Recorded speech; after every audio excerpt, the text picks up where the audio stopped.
që është biznismen, ai ja del, e fiton, e bjeton, po së shtresës njerëzve që kemi të marginalizuar, që shoqëni që shmundemi me lënë pas stres me ja dalë në fund të muajit. Për ta shtuar si koment të këtë që po thotë Drenori, ministri, se ne gazetarët dim gjithçka nga pak, por asgjë tamam, dhe nuk jam i fushës, por nëse shohim që ka një 150% rritje të kostos së jetesës, nëse e marrim në nivel global, si lexova. Indeksi harmonizuar i çmimeve e tregon që deri në fund vitit 2024 ka qenë 22%. Nëse e përfshijmë edhe vitin aktual, mund sillet te 27%.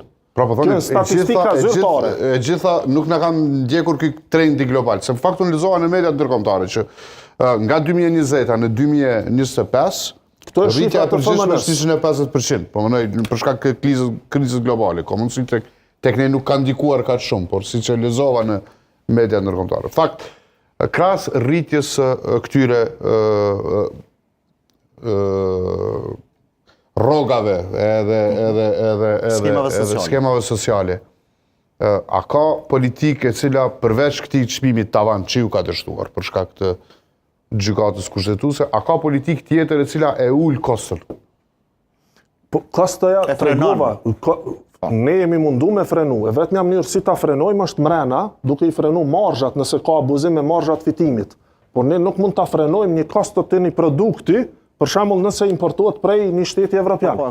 Ti s'u kontrollon atje koston. Nëse ka import, çfarë mund të bëjmë është të zaventësojmë me prodhim brenda. Por normalisht ajo nuk mund të bëhet brenda natës, merr kohë. Jemi drejt asaj rruge. Por ja që çështja e kostos së jetesës dhe inflacionit është fenomen global.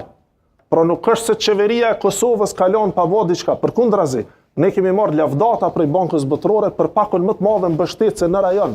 4.3% e brutoproduktit vendor ka qenë pakoja mbështetëse për krizën e inflacionit, pra kostos jetesës dhe krizën energjetike. E kam edhe një pyetje të shkurtë. Edhe një herë për shpërndani të gjitha këto, vetëm që më ndërlidh me temën. Mirë që i shpërndani, me të vërtetë e thamë edhe më herët, kërkush nuk thotë që mos na jepni. Mirë po, zhvillimi ekonomik edhe qëndrueshmëria e shohin njerëz pak më ndryshe. Kur po shpërndahen këto të mira, kisha me thonë këto shtesa, këto që po i marrin studentat, gratë, natyrisht edhe të moshuarit, po shpërndahen për gjithë njëjtë. A bëhet një kategorizim edhe tek skemat sociale, edhe tek këto që po i marrin, për arsye se disa nuk bin edhe duhen me plotësuni para kusht për me qenë aty.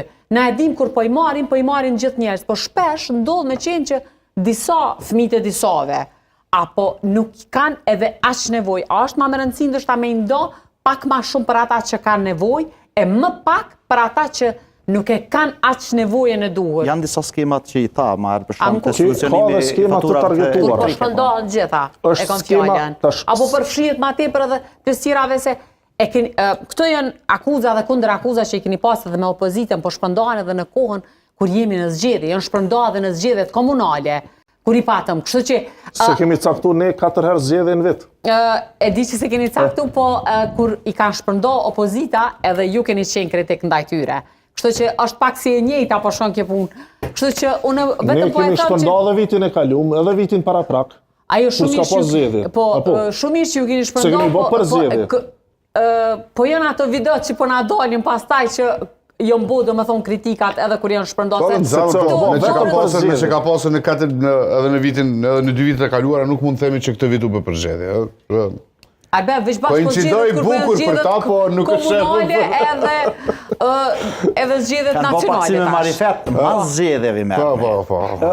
Po çështja çka mund të bëjë qeveria për inflacionin, siç e thash, në një mund të shohim ta frenojmë aty ku mundemi, pra brenda vendit, qoftë duke zaventësuar një pjesë të importit, duke investuar në kapacitete prodhuese, apo duke i rrit të ardhurat e familjeve. Gjë që e kemi bë. Pra, siç e thash, tek pagat në tërësinë e ekonominë e vendit, paguhen 80% më shumë paga. Kanë qenë 2.2 miliard, është 3.62 miliard euro paga në fund të vitit 2024, pa e përfshi 25-ën, se me siguri 4 miliard ka shku. Pra, gjithashtu tek skema tjera pensionale dhe sociale, ka pas rritje edhe aty. Pensioni bazik, e kemi gjetë 90 euro, e kemi rritë në 150 euro. Kur ka qenë Bedri Hamza ministër, për shembull, që tash po premton që ka me rrit në 250, e dini sa e ka rrit? e ka gjetë me 75, e ka bo 90 euro. Veç